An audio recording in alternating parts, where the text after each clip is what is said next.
after my last hip surgery, I was kind of just like trying everything.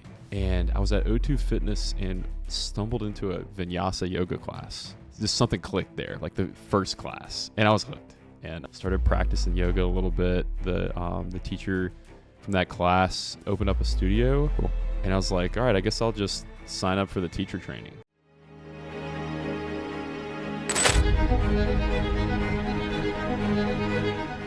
Once again, really nice meeting you. Literally last week. Yeah. And I appreciate you hopping on. We met, how did we meet again? Met in the sauna at Ethos. Very random. I feel like that's how I meet a lot of people now. And people Just are like sweating it out meeting dudes in a sauna. I'm like, honestly, some of the best conversations. Some of the best conversations I've ever had are in the sauna at the gym. And as strange as that may sound, it's where guys are connecting. Guys being dudes. Guys being dudes in a sauna at the gym. Yeah. But we obviously, so you're from the upstate of South Carolina, went to the Citadel. You played rugby there as well? That's right, yeah. So I'll let you kind of dive into it, though. But would you mind giving people a little bit more on your background before we jump into this? So I'm originally from Greenville, South Carolina. Went to Greenville High School. I'm from God's country like yourself. I've been playing rugby since I was maybe 15 years old. So started playing early on, and decided to go to the Citadel. This was 2011. Played rugby all 4 years there. Was fortunate enough to receive a scholarship for rugby there. Cool. And then just went straight into the civilian workforce after the Citadel. So 2015, took a job with Michelin. Moved back up to Greenville. God's country. Went back up to God's country, where the Michelin North America headquarters are. And then one day, my boss kind of took me in a room and said, hey, you're moving to Tulsa. So I went to Tulsa, Oklahoma, learned how to sell tires out there, which was a great experience. Had a bunch of big oil field clients and an unlimited credit card as a 22-year-old. The best thing ever. Yeah, I learned a lot of lessons during that 2-year stint. But I also was fortunate enough to play rugby for a really, really good rugby team. Made some great friends out there. Unfortunately, dislocated my hip for the first time in 2017. That was in Dallas, Texas, playing rugby. And kind of that really kickstarted my healing journey. After that, I moved back to South Carolina, took a job with a startup company called Sofx. Okay. Which was run by another Citadel grad, and it was we were basically doing consulting, project management in the private military contracting industry. Did that for 2 years, then made my way over to working in consulting, technology consulting. Cool. And I did that for Salesforce it's going on 5 years now. So right now where I'm at career-wise is kind of three main things, right? So it's technology consulting with Salesforce, right? Personal training, as well as yoga teaching. Love it. Yeah, that's and awesome. It's been a hell of a journey to arrive there. So you, in regards to rugby, were you already playing with this organization in the upstate, and then basically moved to a similar organization out in Oklahoma, or how did that work? So, yeah, that's a good question. So there's USA Rugby. There's club teams in every city throughout the U.S. And I moved out to Tulsa, Oklahoma, reached out to the rugby team, met up with those guys, joined the practice, started playing with them. The rest is history, yeah. Was there? So I was actually talking to a friend about this recently. There are different levels of USA Rugby. Mm-hmm. What level of USA Rugby were you playing? So that was Division II.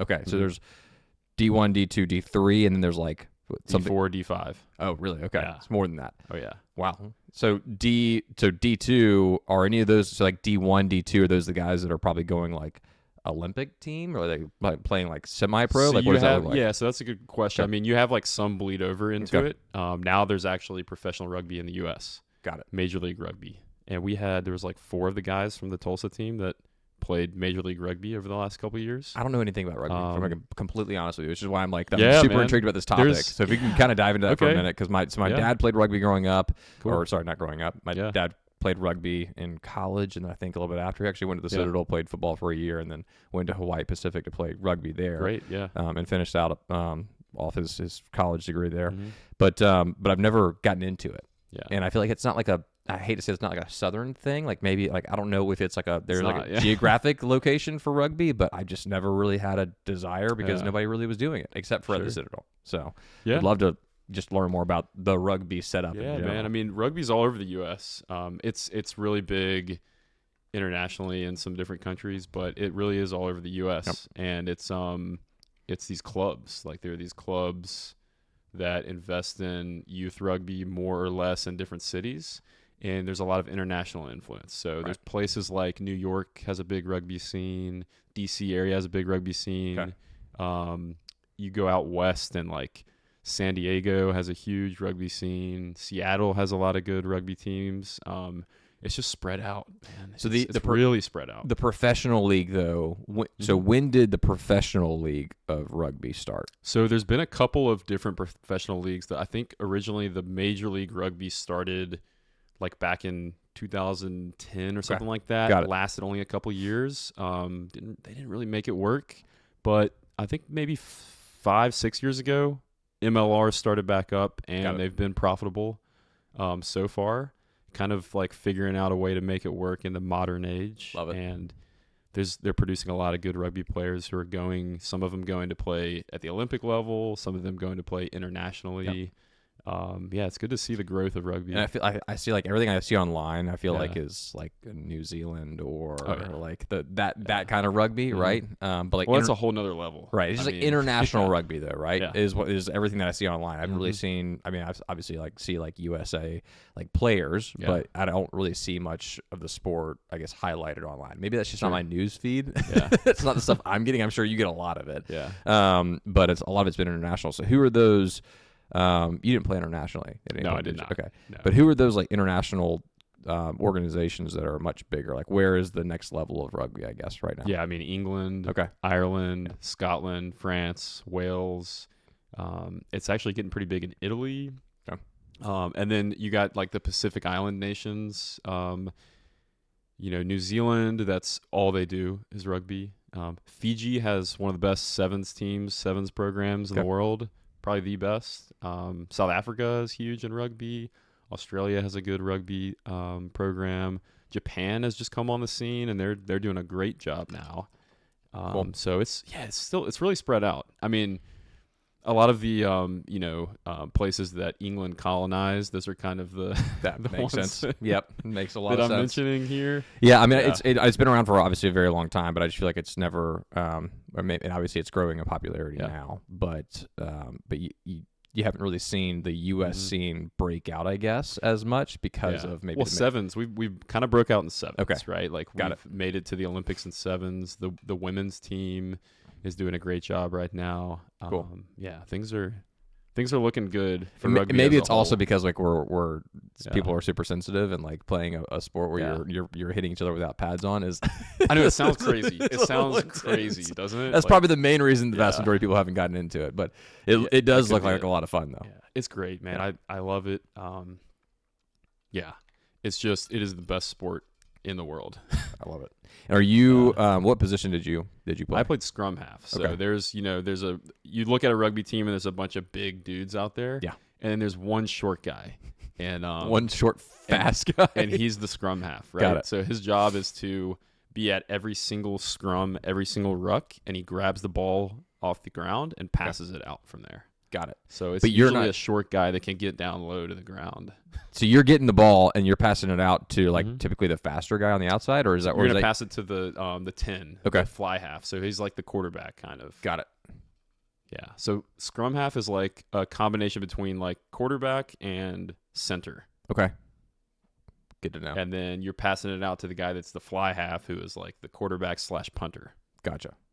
Yeah. And how many players? So there's sevens. What is how many players are there typically on the field though? During 15. During a regular game, and it's a 40-minute halves. Okay. And then sevens is the same. Is it also 40-minute halves, or is it? Oh no. Okay, very. That different. would be grueling. Okay, I was about to say that would be intense. Sevens is 7-minute halves. Okay. And you have a 2-minute break in the middle, halftime, 2-minute break. Got it. So a lot. Sevens quicker. are like tournaments. It'll be like a 2-day tournament. All day you'll play like 3 or 4 matches and just be absolutely drained. Yeah, we used. Did you play? You played rugby in high school as well. Mm-hmm. Did you play football also, or did you just play rugby? I started off football the first couple years. Okay. Like I played like C team in high school or in middle school and everything, and did some wrestling. But yeah, rugby just became my sport. Gotcha. Yeah, we we had like 7-on-7s in high school with football. Yeah. And similar type of thing, yeah. But like grueling in the sense of it was just like you play a number of games on a daily basis and or on a weekend, and it's full field too. Full field. Yeah. Full field. But I absolutely love 7-on-7s. And then I went into senior year, and obviously you'd go from like no contact during 7-on-7s, very different to then full contact. Yeah. And my body started to just like break down. Oh, yeah. It was like lower back, concussion, broken wrist. It was like sprained both ankles, all the above. I was like, maybe I'm just not built for this. I was like, at the end of the day, it just doesn't feel like my body's built for this. But obviously you know, dealing with your hip injury is hip, correct? Well, I mean, I've broken everything in my body. Okay. The hip one has been the greatest teacher of them all. Gotcha. Yeah. So, that also sounds terrible. So maybe that's another reason people don't do rugby, is because they know they're going to break everything. Yeah. I mean, I've broken everything from wrestling, football, rugby, all the above. Yeah. But the hip injury was like your defining injury moment. Oh, yeah. Okay. I would say so, yeah. Why that over like other things that you've broken? Because breaking everything sounds pretty miserable.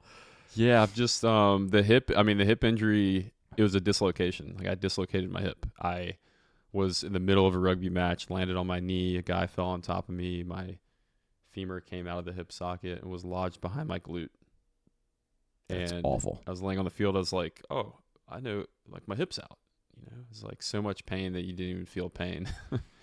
Could you had to like get taken to the hospital and? But say I don't when you think of like a hip, like I think of like a shoulder popping out of place, but I don't. Same type of thing, yeah. Yeah, that's still it's gross. So yeah, I'm assuming you could see it too, like. Well, it wasn't like a compound dislocation, but yeah, I mean I could feel it. You can obviously feel it, and you could see it too. Like the bone was kind of that's nasty. There. Yeah, it was. Yeah, that was a different type of pain. Oof. Yeah. So. Recovery wise, do you think you've been able to fully recover since that? Do you think that what and I obviously we're going to jump into like rotational movement here in a minute, and everything you're doing now. But what did that recovery period look like for you? So yeah, the first it was like kind of like maybe 2 or 3 phases of recovery, right? So the first one was immediately like having that surgery.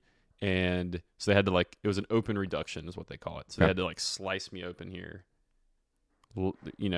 untie the femoral head from behind the glute, put it back in. And then there was some, part of my hip flexors were torn as well. So they kind of sewed those back up.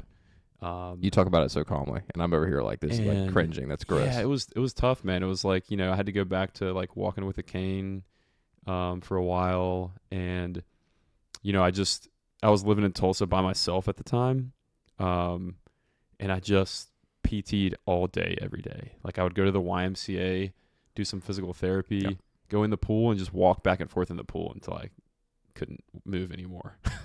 And I came back. I came back pretty strong from that, man. I made a full recovery. Was able to become stronger than I'd ever been in my life, and faster than I'd ever been. And then. I probably pushed it a little too hard. Came back, went back to playing rugby and everything, and things kind of went downhill again. I had another hip surgery. Same hip though. Yeah, okay. So I had another kind of hip injury, same hip. Did another surgery. This was 2022, to basically like shave down the femoral head from all the bone spurs that had developed, and create a new labrum. So the labrum is kind of like what sucks that femoral head into the hip socket. So they constructed a new labrum for me and everything in there. So that was an 8-hour surgery over here in Mount Pleasant, and that was a big recovery from that as well. So you were in Tulsa till 2021, I guess? I was in Tulsa until 2017. Okay. Yeah. So you came back to South Carolina. Got it. Okay. And then you were playing South Carolina rugby at the time. Yeah. I guess you had your second. In Charleston. Yeah. Got it. When you had your next injury. Or I guess it was just like a recurring thing of sorts. A little bit of both, yeah. Okay. So it was like a subluxation of dislocation, it came back in. Got it. Right. That recovery time, how long did that take after that second surgery? It was a little quicker. Okay. Of a recovery time. It probably took me about maybe 9 months to get back to like sprinting full speed, and also came back stronger than ever. Probably one of the fastest I've been in my life was after that second recovery and whatnot. And now it just kind of comes and goes in waves, right? Okay. Some days I'm doing great, some weeks I'm doing great, some months I'm doing great. Other times not so much. There's not a lot of cartilage in that hip left, so eventually I'll do a hip replacement. That will. Yeah. Hopefully much further down the road. Yeah. So, Much further down the road. No plans to do that anytime soon. Good. I actually think about this too, because I recently pulled my hamstring. Yeah. Playing softball. Yeah. Sprinted down to first base, and I was like, I'm going to beat this guy out. I did, and that was safe, but was it worth totally ripped through my hamstring. No, it's not worth it at all. Ripped through the hamstring? Yeah, like, I mean, it was one of those like moments where I was like, you always look back and you think, oh, like only old guys tear their hamstrings playing softball, right? Oh, like, dude, because I remember growing up, like all the time, and I didn't realize it was the first time I'd actually joined the league. Yeah. And I was like, oh, this will be fun. Like, I need something to play. Sure. And but once again, growing up, I used to watch like the older gentlemen. They would tear their quads and their hamstrings. Watching my dad play, I was like, this is hysterical. Yeah. I was like, why are you doing this to yourself? Sure. So as soon as I pulled it, I was like, all right, I'm that guy now. I was like, that's me. Have you had problems with your hamstring? Never. In the past? Never. It was like I was like, what? I was like, what's going on? We got all these strong glute meads now and everything. Exactly. I was like, I strengthened other parts of my body, but my hamstrings are not. But I've always been a stretcher too, because I kicked in high school, and then I played cornerback senior year, which is why I went from that kicking stage into playing cornerback. My body was just not ready. Kicker? Yep. Okay. But my body was not ready for that transition to cornerback, which was much. No, that is like the opposite position. Completely different. But also like definitely the two positions that require the most amount of hip mobility. 100%. Yeah. 100%. And so I've been used to stretching my entire life. Like running track, we stretched for 30 minutes before and after practice. Yeah. And then as a kicker, all I did was kick and stretch. Yeah. And that was literally and weightlift, and that was it. And so I've been very used to stretching my entire life before working out and after working out and throughout, whatever activity I'm doing. But that night in particular, I just decided to jump right into it. And I was like, all right, we got this. We'll be fine. Sure. Game 2, I was like, I'm feeling tight. But ripped it completely. And the recovery time was like 2 full months. But when I got back into lifting again, squat was heavier than it's ever been. I was like, my body, I've gotten back into this. My recovery time was, a couple months. But I feel like I'm able to lift heavier than I ever have been before. So whatever the reason is for that, building your muscles back stronger, I felt like I was in better shape. I felt like I was stronger after doing so. So something weird about that. The like dormancy period, right? Sometimes we need that. I mean, there's the seasons in the year, right? Plants need the winter time, the dormancy period to get stronger and grow better root systems. Sometimes humans need that too. It's just good to like take a little break, I guess. Yeah. From time to time. Sure. Maybe it's our body reset like, button. Yeah. Hopefully for that whoever it is, it's not ripping your hip out of place or your hamstring or whatever it is. Obviously not enjoyable, but a lot of that seems to have led to what you're doing now, right? So when did you decide that physical training, personal training, rotational movement, when did you decide that this was the thing you wanted to get into? So I've always been really, really passionate about training myself, or if there's a, rugby team I've coached or captained, like it's been training, like being very intentional and short-term and long-term about training has been a huge passion of mine. Cool.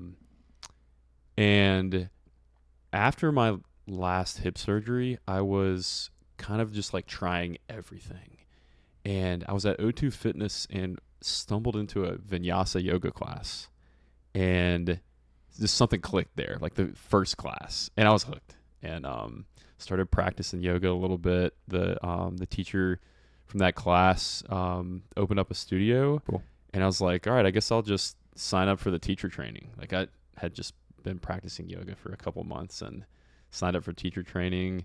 Just did a big deep dive into yoga. Started practicing, once or twice a day, consistently, and just reading all the books and everything, studying it, and started teaching yoga.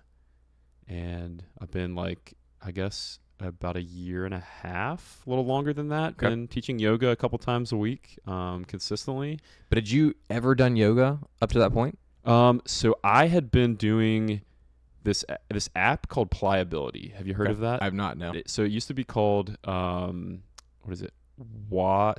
Some type of CrossFit thing. Like WOD, like workout of the day. Yeah, it was like something like that, right? So but essentially it was yin yoga, right? Okay. It was like these like long held poses that are basically like mini meditations. I had no idea I was practicing yin yoga, but I did that for a while. Okay. And then I just like stumbled on this vinyasa yoga class, and it was great. Is there so is vinyasa yoga specifically what you're teaching now, or are there multiple? I mean, obviously there are different kinds of yoga. Yeah, I mean there's a lot of different types of yoga. I mean I wouldn't say that I just teach like vinyasa yoga.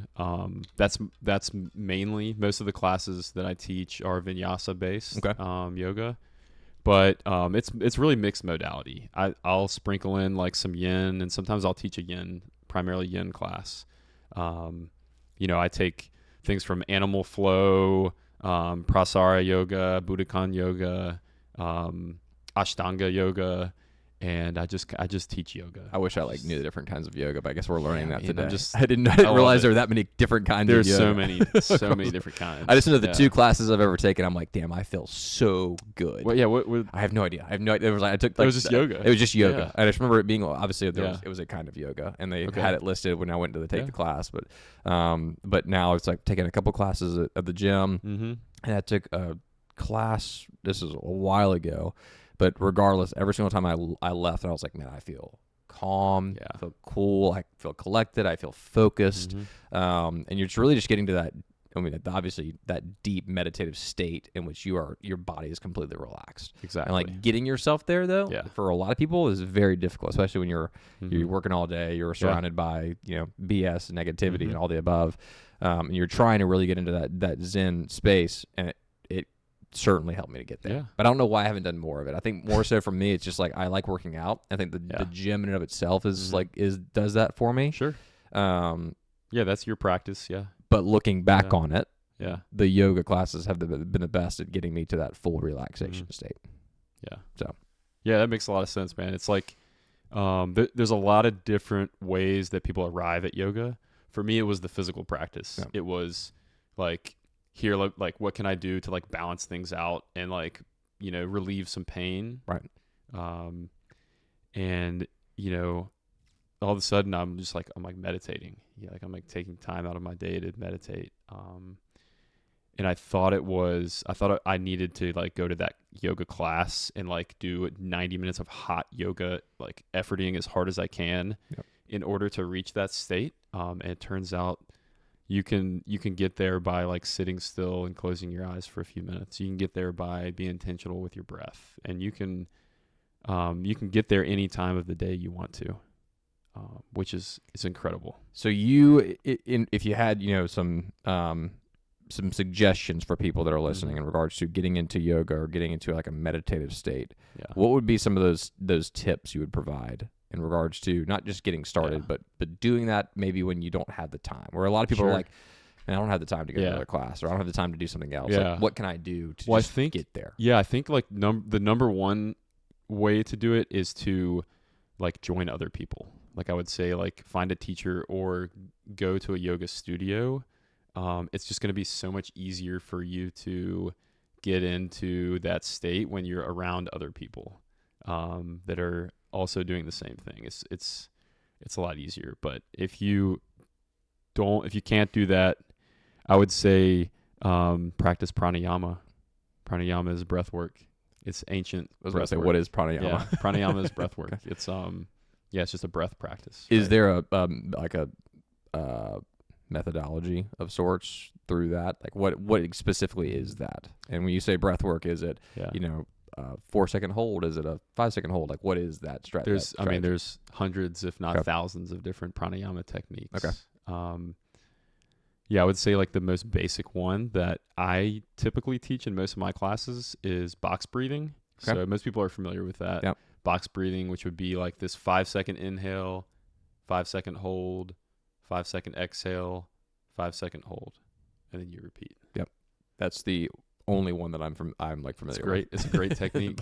But what you're saying is there's plenty of techniques within. Yeah, there's Nadi Shodhana. That's one of my favorite ones, alternate nostril breathing. Okay. So basically, you take your hand like this, you close one nostril, inhale,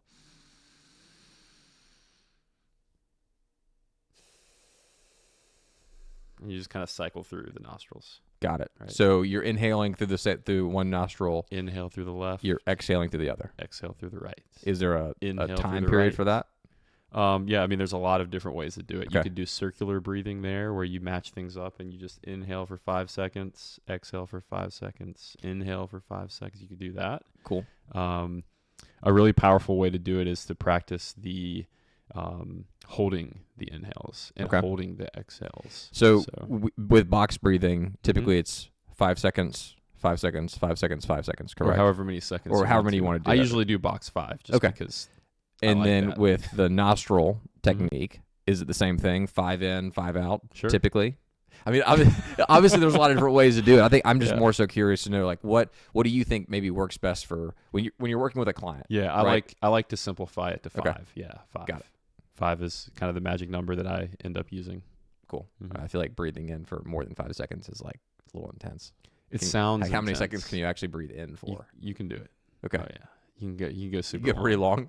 You can do it. Yeah. Especially if you count fast. I'm just thinking about all the snot that's gonna be dripping out of my nose while doing That's part of it, man. That's you're why also clearing your system too. Yeah, you're clearing your system.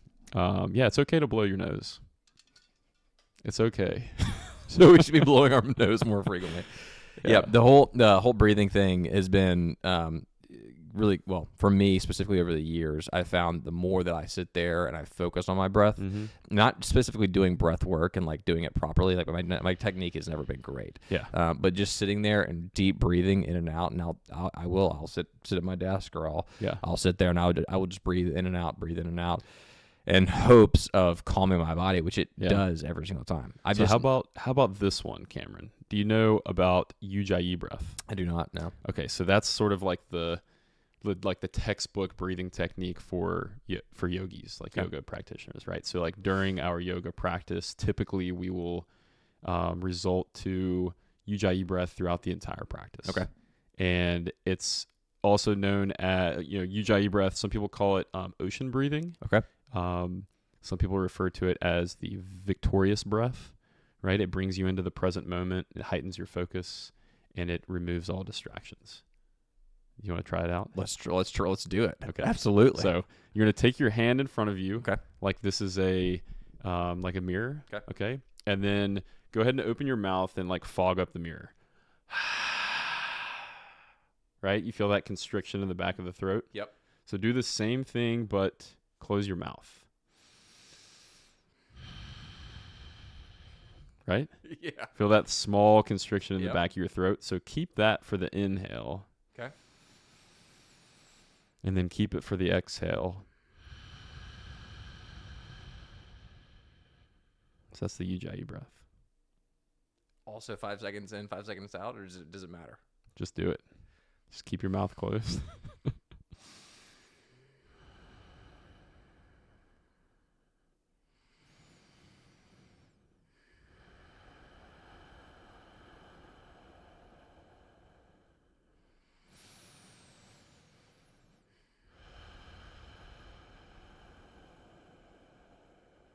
feel like I'm going to go sleep.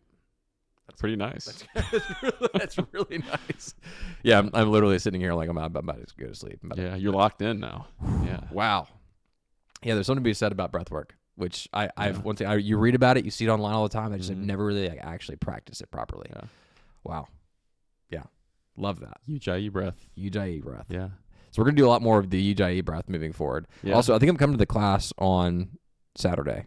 Okay. Morning. Great. Is it rotational movement training? Okay. Yep. But is it like a yoga rotational movement mix, or is it what's the focus of that class? A kind of a different modality. Okay. So rotational movement training is a style of training that I am like formally trained in. Okay.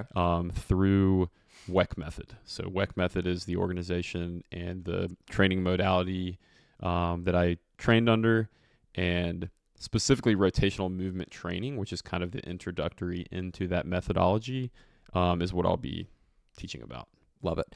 So this will not be posted before then. I was going to say I'll share this, and I'll share that link to the class. That's all right. I'll do another one. We'll do absolutely. But there will be plenty coming up. But I will obviously be dropping all of your information into the description below, so people will be able to access that information.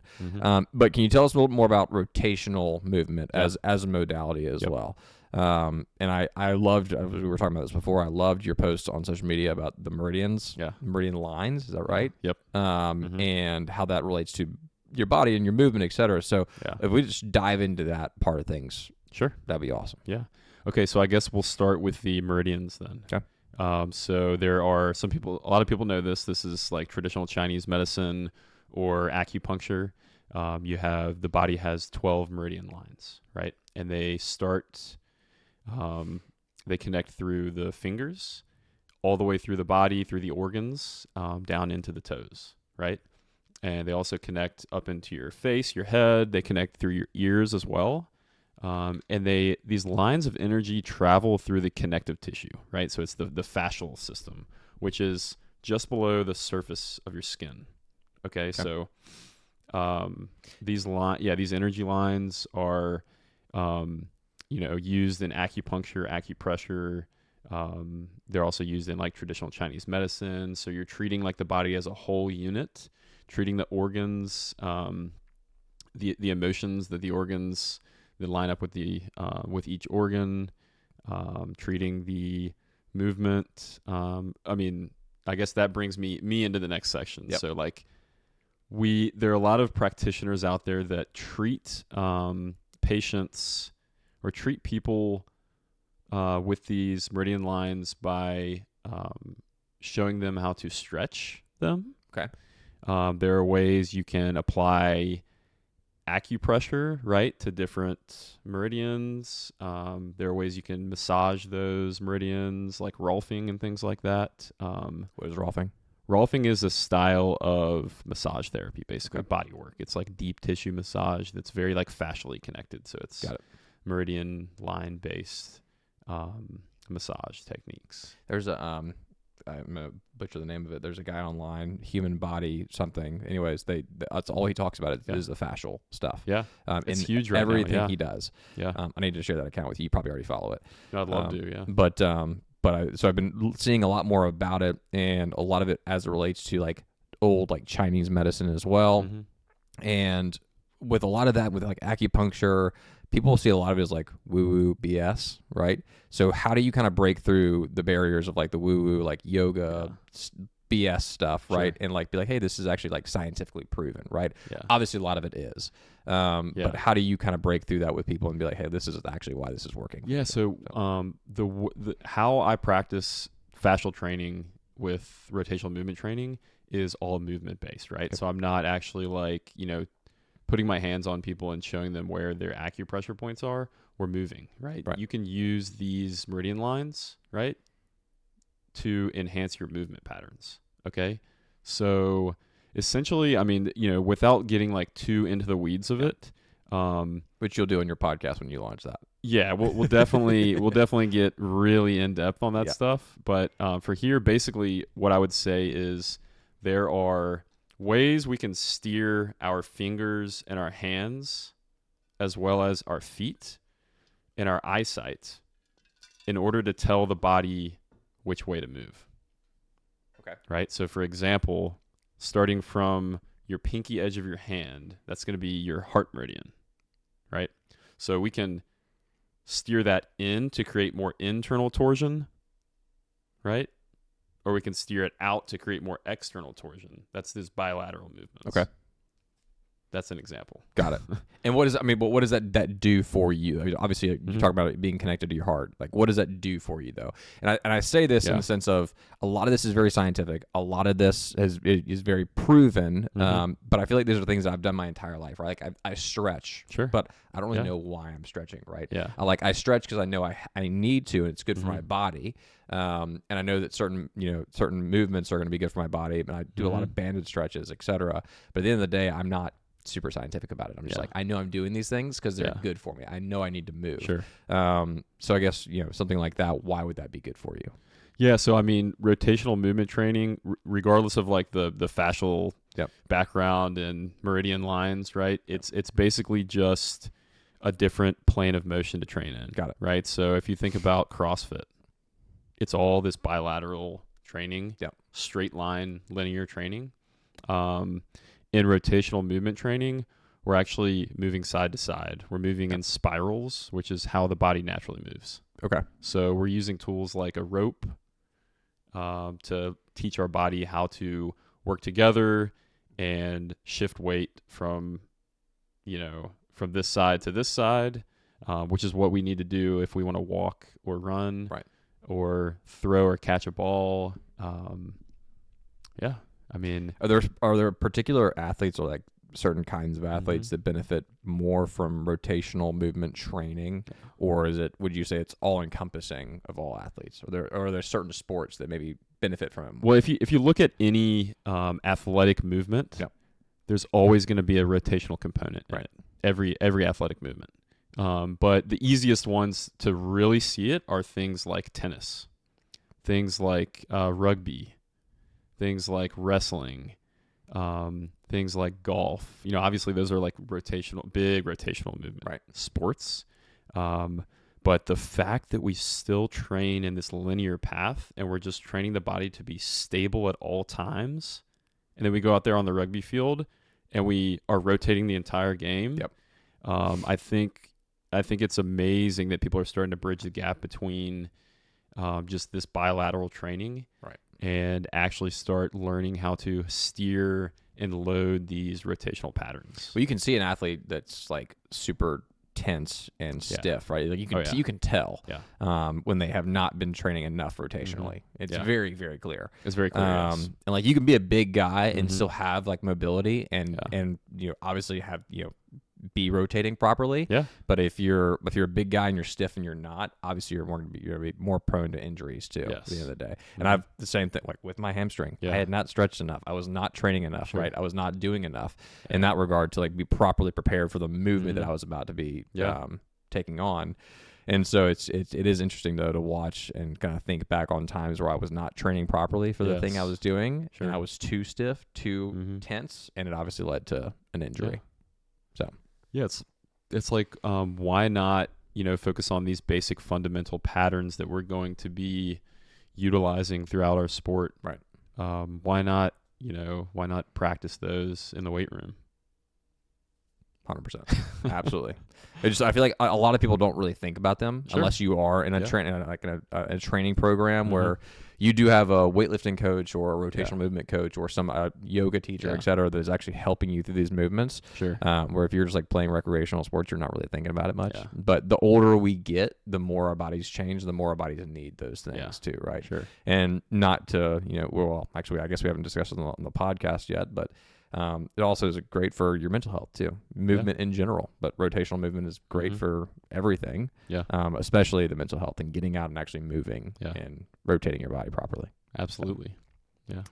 So, well, what else as it relates to rotational movement do you think would be helpful for people to know just across the board?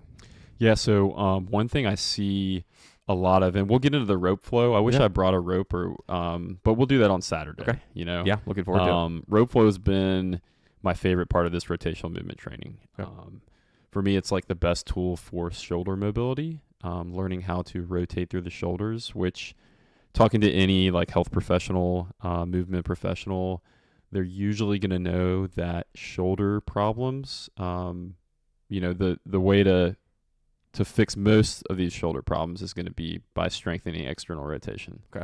And the rope really trains that. The rope trains that rotational pattern, but also how can I transfer that rotation through the body, through my movement.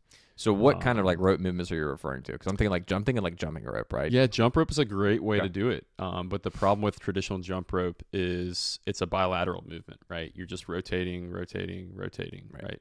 So with the rope flow, we can actually start to move the rope around in this figure 8 pattern overhand. We can do it underhand. We can do it side to side. There's a lot of different patterns. I love it. and I can't wait to teach people on Saturday. It's gonna be fun. Looking forward to it. I'm pumped. Yeah. Well, I really appreciate you first and foremost joining tonight and coming on board to tell us a little more about yourself, your background, everything you have going on. Rotational movement. Obviously talked about yoga as well, which is awesome. Yeah. Coming back from injuries. I would be curious to know, as it relates to coming back from an injury, there's a down period there. There's a physical and a mental health kind of focus there, and a down period. What did you do aside from going and doing your physical therapy? What did you do during your down periods to stay like sane? Because if you've messed up your hip, right? Sure. Like you can't really do much for a period of time. Yeah. So what did you do during that period to stay sane? Mm-hmm. Yeah. So that's a great question. So I would say after the first one, I deep dove into work. Yeah. Just get your mind off it completely. Yeah. It's like, just distract yourself. Yep. Yeah, it was a lot of that, right? It's like, how can I distract myself by, watching a lot of TV? That was a big one after my first hip surgery. Yeah. After the second one, I was fortunate enough to eventually align myself with a yoga practice. So that's been really helpful too. Learning how to be still and content through any adversity. Like it's going to be okay. Do what you can now. Take the action that's necessary. Take the action that you can take, but be okay with the results. Right. That's one of the things I've learned through injuries. How about you?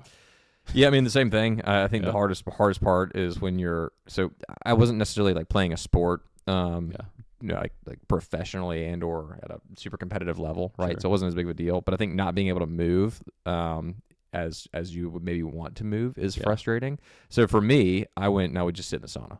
I would sit in the steam room. That's great too. And I'm a big ice bath guy. I haven't really I've only done it I've done it a handful of times. I loved it every single time because it took anxiety and stress completely away every single time. But for me, it's not as accessible, and I don't want to do that all the time. Yeah. But for me, it's a sauna, steam room, and just getting in there and sitting. Yeah, man, those are great.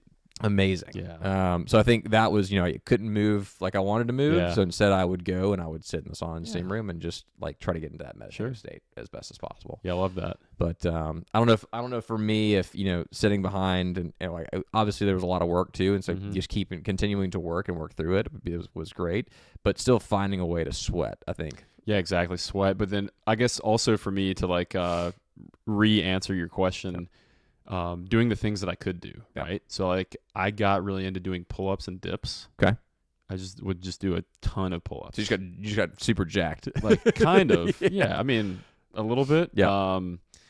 But just did a bunch of pull-ups because it was like really decompressing for that hip. And I still, got to put a lot of effort into it and get that mental and physical benefit out of it too. Right. So yeah, man, just do something. Just got to do something. Right? Just got to do something. And I think that's at the end of the day too. It really is as simple as like just moving and doing something, because that sedentary lifestyle and just sitting around, it'll catch up to you. It'll catch up to you. Make you go crazy. So there is always something to do, right? Yeah. Whether it's sitting in a sauna or doing pull-ups. If it's your lower body, do the pull-ups, do the push-ups, do as much as you can. But try to move. Yeah. But it's okay to not do anything sometimes too. It's also okay to let your body just relax. It certainly is. I just find that balance. Yeah, I just think for myself, like if after 4 days I haven't been in the gym or I haven't done anything, I'm like, all right, that's like my tipping point. I'm like, okay, I can feel it starting to catch up to me. I was like, I've got to have the movement back in my life in some way. No, it's definitely true. You talk to anybody who's in the gym every day and they're there for mental health. 100%. All of us are there for mental health. I think we should all just accept it. Let's just accept it at this point that we're all in the gym for mental health. It really is. There's really, I mean, obviously the physical element's great, but at the end of the day, we have to have our mind right first before anything else can be right. Yeah. So that's it. We're all in there for mental health. Yeah. That's great. Yeah. People just need to start admitting that and talking about it more frequently. It's like, I think it's, people are starting to realize that. Yeah. Especially guys who are like not normally like opening up about things. I think men are starting to open up a little bit more. And it was Philip Palmer is who I had on, by the way. Warrior Wad. Yeah. You heard that name before? I feel like that name sounds familiar. Cool. Anyways, but lives in Charleston, started Warrior Wad, helps veterans with PTSD by helping them to move. Yeah, I love that. Yeah. And get into something that helps them to get out and move their body. A lot of that is CrossFit, but can be any form of movement. Yeah. And that movement therapy is obviously super beneficial. It's kind of like with like warrior surf as well. Warrior surf is the same thing, but sure, with yeah. surfing, just getting outside and getting your body moving. So there's something to be said about that. Absolutely. Specifically. Yeah. But I love that. I love that. It's like, we just need to all admit that we're truly in the gym for mental health. Like, there's nothing else. Yeah. Having a bad day, go to the gym. Why is everybody else there? They're having they need it for their mental health. That's well. right. So yeah. Now we're having a good day. I mean, we admit that in the yoga studio, right? Like, we're here for a 90-minute grueling hot yoga session, but we're here for mental health. Well, you should. So every single time you go and you look at somebody in the gym that maybe looks bigger than you or more fit than you, just realize they're in there because they're focused on their mental health. Give them a hug. Give the guy a hug. Maybe not the girl. I don't know, but like, make sure consensual hug. Consensual hug, regardless. Give somebody a hug in the gym because they're going through it too. So that's awesome. Normalize that. Of course. Anything else you wanna add just across the board with what you've got going on? Once again, I know you kind of briefly mentioned that you might start a podcast as well. I'm not sure if you want to talk about that too much now, but sure, But obviously with the business and everything else, how can people get in touch with you? What do your training sessions look like? Yeah, all the above. Yeah, so I'm available on Instagram. Obviously, starting to post more content and whatnot. Cool.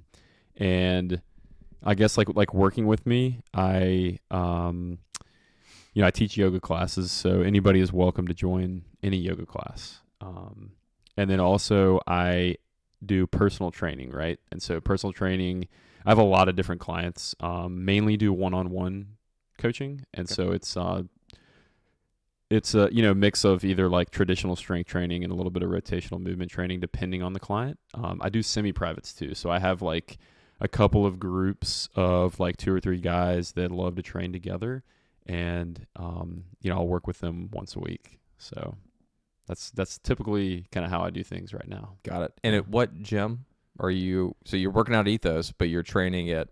So at Ethos, I'm just doing some yoga teaching, and meditation teaching. Okay. There. And then I do personal training at Big Work Fitness. Got it. Is that just those 2 gyms? Anywhere else? So for yoga, I teach at James Island Yoga as well. Got it. And I teach at Move Well Collective. Okay. And then there's an apartment complex that I teach. So you're kind of all over the place with the yoga. Yeah, all over the place, but it's all like within, like a 5 to 10 minute drive from my house. Perfect. That's why I'm like, I don't do drives. I don't do long drives. Got it. Any big event? So your Saturday event is obviously coming up. Saturday event, yep. And are you planning on doing more? I'm assuming you're planning on doing more of those in the future. Yeah, I'll probably do. Do you have any others planned as of right now? Yeah, I mean, every week there are yoga classes that I teach, group yoga classes. There's also, I'm probably going to be doing perpetually Saturday morning workouts. Got it. So we did that at the end of last year. It was like 10 a.m. Saturday morning at Big Work, and people loved it. So I'm gonna try out this rotational movement stuff, see how people like that, and then we'll come up with a program to follow for these Saturday morning workouts, and we'll get it going. Well, as a follow-up to this, I will be diving deeper into the breathwork techniques because I've seen it, I've done it over the years. I've just never like really stuck to a technique and a certain strategy. I feel like that's going to be a daily routine for me. Yeah. Yoga, I'm going to have to get into more yoga classes here in the near future. But first and foremost, I'm really looking forward to this class on Saturday. And it should be fun. And making some connections there and building some relationships in the rotational movement space and just better understanding what that looks like in general and how I'm maybe already doing it and how I could do it better as well. So that's exciting. There's going to be a lot of really interesting people there. So well, I'm looking forward to it. But also looking forward to, you obviously, growing your business and doing all the things you're doing. It's super exciting. And so there's big things on the horizon, man. Anything we can do to help, let me know. Appreciate that, brother. More than happy to support however we can. And we'll obviously drop your Instagram below and hopefully we can send some people your way. Sounds good, man. Thank you. Well, thanks for being on the podcast. Yeah, thanks for having me. Next one coming soon.